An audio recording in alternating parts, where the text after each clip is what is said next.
What's going on, you guys? My name is Sarah. I am 40 years old and I have lived a very unhealthy lifestyle my whole life and made some major changes and your girl leveled up a little bit. I'm just gonna show you guys what I did to actually get a healthy lifestyle and maintain it. So let's get started. So much shit has changed for me in the past 10 years, going from 30 to 40. And one of those big changes was living a healthy lifestyle.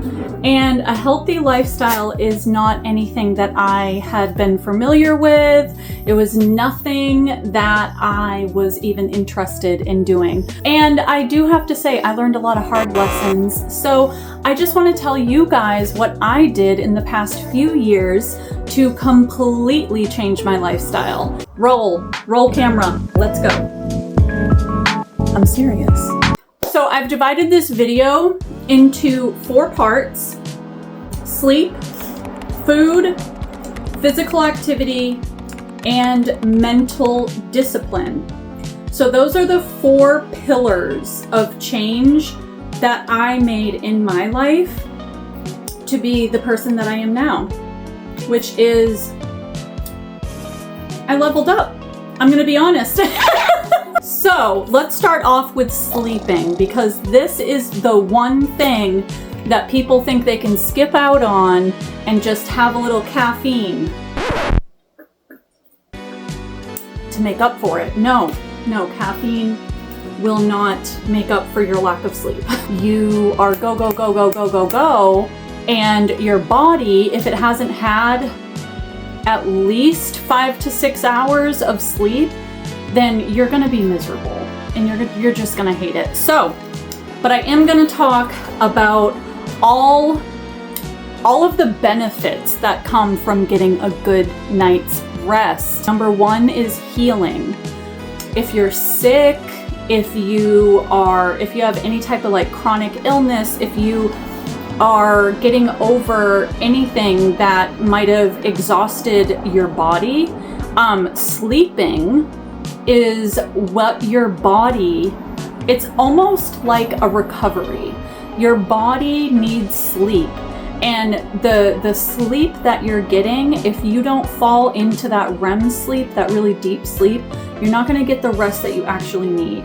So you're not going to enter your REM sleep until about 3 hours after you fall asleep. So that's why it's so significant to pay attention to how much sleep you're getting. If you can get to a place where you're able to fall asleep regularly, you can get on a schedule, okay? So my curls are looking good today. I like that. If you start having a nighttime routine, that will definitely help you get in the mood, whether you want to have tea or crochet or draw, journal, do something, reading, do something every single night that will signal your body, hey, it's time for me to start relaxing. It's bedtime. Okay? Because sometimes we just kind of go with the flow and then jump right into bed and we're like, oh yeah, my mind is still racing. I'm still this, I'm still that. You're thinking about what's going to happen tomorrow or what happened today. I don't know about you guys, but my mind is thinking of 20 things all the time. So if you start to do things that are very calming, it's going to change your energy and it will get you slowed down a little bit, and it really, really will help. Moving on, let's talk about food. I have 3 meals a day and 3 snacks a day. So my routine is I wake up in the morning and I am starving. I am so hungry. I don't have that much sugar either. The portions that you are used to having are not the portions that you should be having, okay? let's be real. Let's cut through the bullshit. If you live in the US, you're eating way too much food. Okay, girl. Slow down. I am actually flabbergasted at portion control when it comes to this country. You know, I recently did some research on cooking and baking in the 60s, and it said something in that video about how everyone was skinny. Like back then, everybody was smaller, and it was because our portions were not ridiculous. Like, this is not a normal sized meal. Huh?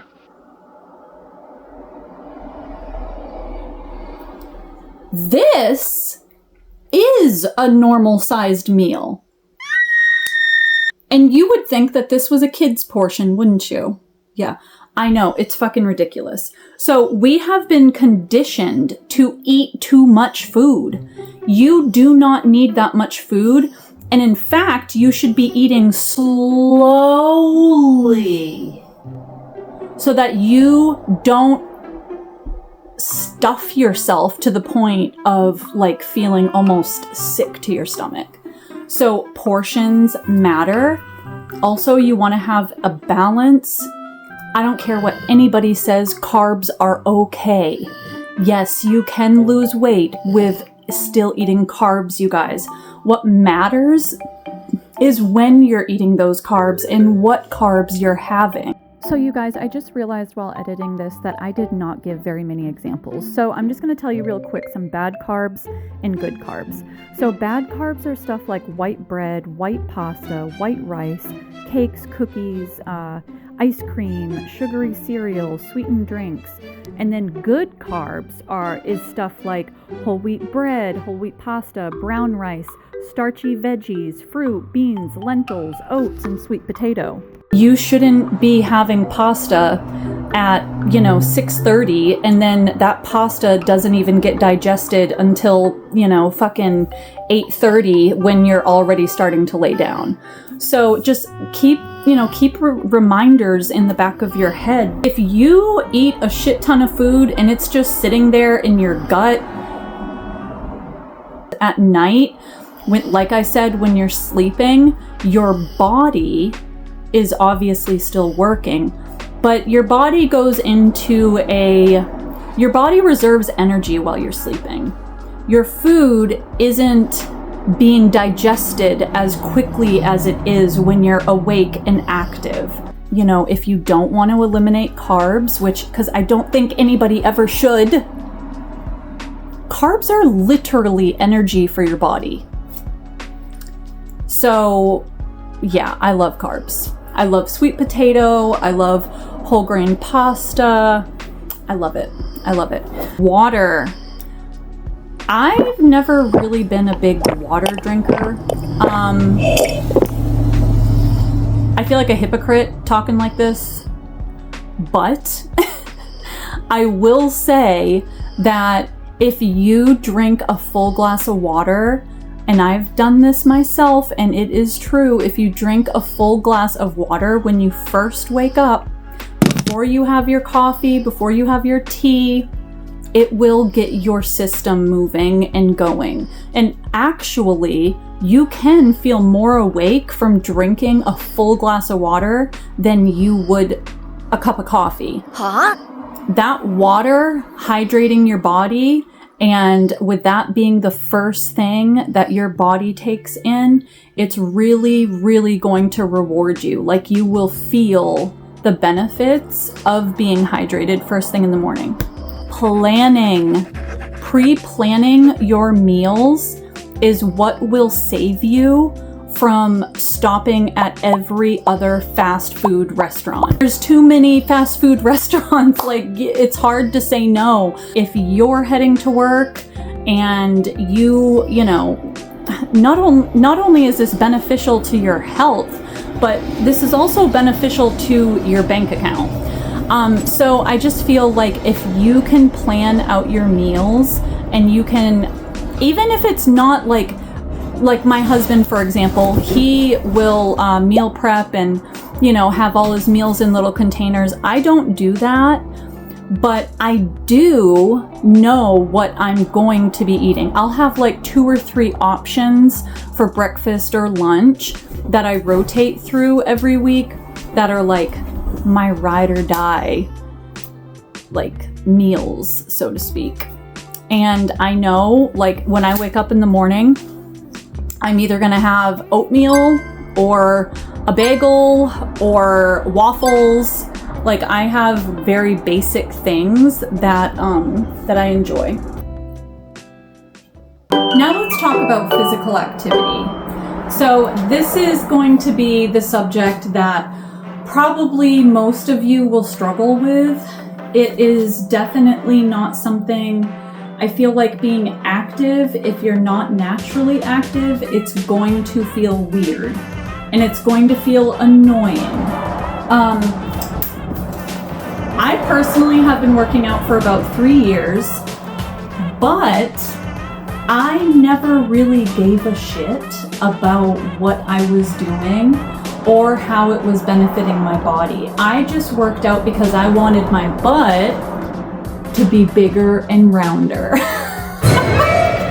I mean, who doesn't? Who wouldn't, right? But now I understand that, like, as I'm 40 years old, like, I need to stay physical, because the more physical you are, the slower you age.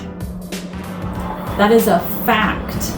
The more walks that you go for, the more swimming you do, the more kayaking that you do, your goal should be to raise your heart rate and slow it down. Raise your heart rate and slow it down.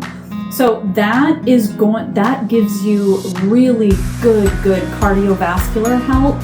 So you should definitely make an effort to have 20 minutes every single day, or at least every other day. Me, I don't fuck around, so every day. So make sure you do that. This also aids in, like, digestion. A lot of times when you are working out or, you know, you're going for a walk or whatnot, this is going to help to activate your metabolism to be faster and to process your food quicker. Helps you to be tired at night. So do you see how everything is all linked together?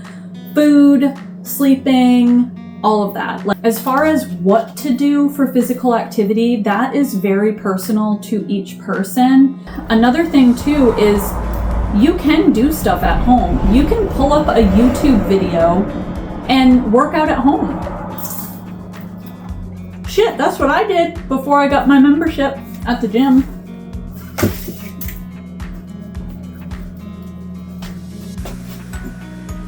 If you guys want me to make another video for, like, really good home workouts, let me know.